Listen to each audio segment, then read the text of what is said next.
Hi everyone, मेरा नाम है अरविंद और मैं रहता हूँ इन पहाड़ियों के बीचों बीच बसा एक छोटा सा गांव। और यहाँ से लगभग जो सिटी की दूरी है लगभग जो मेन हाईवे पड़ता है। मेन हाईवे बोले तो पहाड़ों में।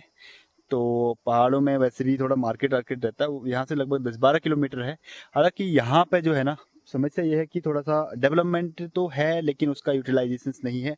यूटिलाइजेशन से मतलब है कि जैसे मान लो किसी चीज़ के लिए गवर्नमेंट ने पैसा दिया।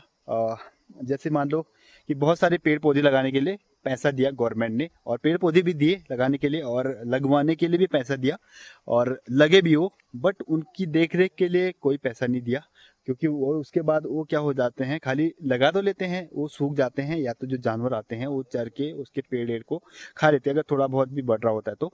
उसी में से अगर मैं मेरे पीछे अगर आप देखोगे, यहाँ पे एक गड्ढा सा बना है। एक गड्ढे में कोई प्रॉब्लम नहीं है, लेकिन समस्या ये है कि जो ये गड्ढा है वो मेनली बनाया गया था जब बरसाती जब पानी आता है तो ये इसमें पानी भर जाएगा।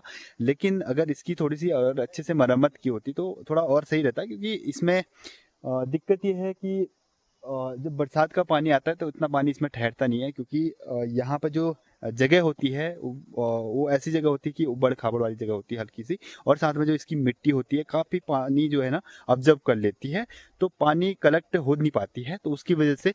तो अगर इसकी थोड़ी सी और मरम्मत की होती तो बढ़िया रहता है। और साथ में और भी बहुत सारे हैं, जैसे कि मान लो कि रोड का काम आता है, तो रोड में मेन समस्या ये रहती है कि जो उसका रिपेयर मेंटेनेंस होता है उसमें ज़्यादा खर्चा नहीं करती गवर्नमेंट, यानी कि उसके लिए चीज़ें नहीं करती। शायद अगर उसके लिए भी थोड़ा बहुत अगर करती तो चीज़ें शायद गांव में डेवलपमेंट भी होता। और बहुत सारे साधन हैं, जैसे मान लो एग्जांपल के रूप में हमारे गांव में मेन समस्या है नेटवर्क की। हालांकि नेटवर्क धीरे धीरे आते हैं, लेकिन अदर विलेजेस के आते हैं, मतलब कि दूसरे गाँवों के आते हैं।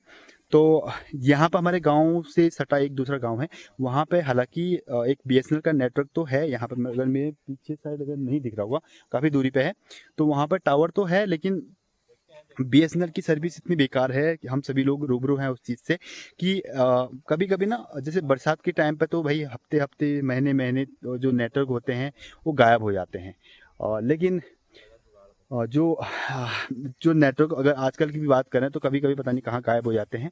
मेन समस्या ये रहती है, अगर गांव में अगर कोई प्राइवेट कंपनी के नेटवर्क रहते तो शायद ये समस्या फेस नहीं करनी पड़ती लोगों में, क्योंकि काफ़ी पॉपुलेशन यहाँ पर रहती है। लेकिन सबसे बड़ा यहाँ का जो समस्या है वो है पलायन। पलायन का मुख्य कारण हम सभी लोग जानते हैं, यहाँ से पलायन ऑलमोस्ट हो चुका है और बहुत रेयर लोग हैं। हालांकि पॉपुलेशन जैसे हम लोग इंक्रीज हो रही है तो उसके अकॉर्डिंग काफ़ी लोग अभी भी गांव में हैं, लेकिन खैर समस्या बहुत ज़्यादा है। क्योंकि सुविधा तो है, समस्या भी है, और साथ में जानवरों का भी खास तौर से यहाँ पे आतंक है।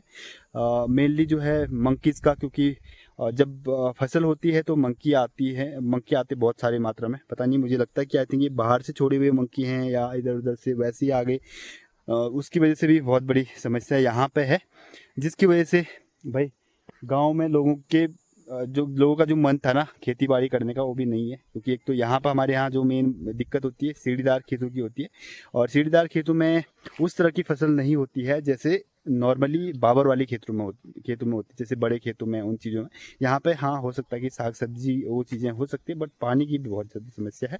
तो इसी एक और मुख्य समस्या है वो है रास्तों को लेके है। लेकिन गाँव में पहाड़ों में रास्तों की बहुत ज़्यादा प्रॉब्लम्स है। बहुत सारे अगर मैंने वीडियो भी देखने को मिलते हैं तो कहीं कहीं पे ना रास्ते अलग गाँव में, दूसरे गाँव में काफ़ी अच्छे रास्ते बनाए गए हैं। पता नहीं भाई, मुझे नहीं पता कि भाई इतना बढ़िया बजट मिलता है नहीं मिलता है, पता नहीं। क्योंकि आजकल हमारे गांव में खास तौर से क्या होता है, रास्ते बनते भी हैं ना तो ऐसी जगह बनते हैं कि जहाँ पे भाई कोई काम ही नहीं है, जहाँ पे लोगों की आवाजाही ज़्यादा है, ऐसी जगह पे मैं रास्ते देखता हूँ तो नहीं मिलते हैं ऐसे रास्ते बने हुए। और साथ में रास्ते खराब हो जाते हैं पूरी बरसात में। रोड तो खैर फिर भी सही कर दिया जाता है जेसीबी द्वारा, या तो जो पीडब्ल्यूडी द्वारा किया जाता है। या तो आपदा जो टीम होती है बरसात के टाइम पे ही ठीक की जाती है। बट रास्तों का क्या है, रास्ते एक ऐसी चीज़ है जहाँ पे लोगों की आवाजाही बहुत ज़्यादा मात्रा में होती है गांव के स्तर तक, तो उन रास्तों को सही करना बहुत ज़रूरी है। लेकिन मुझे नहीं पता अगर इतना पैसा आता है नहीं आता है। अगर पैसा नहीं आता है तो भाई गवर्नमेंट को बोलना चाहिए कि पैसा नहीं आता है, ये काम है जनप्रतिनिधि का। कोई भी जो भी गांव से है, और गांव में जितनी भी जनप्रतिनिधि होती है, चाहे सरपंच लेवल का हो या तो ग्राम प्रधान लेवल का हो या तो जो उप प्रधान है, या तो साथ में जो और क्या बोलते हैं उसको, जो पंच होते हैं गांव के, उनके भी इसकी जिम्मेदारी थोड़ी बहुत बनती है। गांव के लोगों की तो बनती है साथ साथ में हर किसी गांव के व्यक्ति की, बट जो पैसा लेन देन की बात करनी है, सरकार तक बातें पहुंचाने का जो मेन काम है वो जनप्रतिनिधि का होता है। तो शायद वो इस बात को सुनिश्चित करना चाहिए। और आप भी बताना भाई, कमेंट करना कि आप लोगों के गांव की जो दशा है, दुर्दशा है, कैसी है, सेम समस्या है। तो होप ये जो वीडियो आप शेयर करेंगे और साथ में होपफुली इन चीज़ों पे यूटिलाइजेशन होगा। हालांकि आम लोगों की बातें लोग सुनना पसंद नहीं करते हैं, क्योंकि आजकल सोशल टाइम तो है, एक तरफ सोशल के माध्यम से बहुत सारे लोग अपनी बातें रखते हैं, काफ़ी अच्छा भी लगता है, बट उन चीज़ों का यूटिलाइजेशन बहुत कम होता है।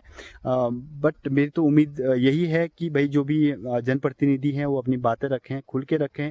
आप अपनी समस्या को जितना आप लेने की कोशिश करेंगे गवर्नमेंट के थ्रू, चीज़ों को लेने की कोशिश करेंगे, और पैसा जितना लोगे गवर्नमेंट से डेवलपमेंट के लिए उतना बढ़िया रहेगा। आज नहीं तो आने वाले 10 साल में फिर भी काफ़ी डेवलपमेंट हो जाएगा।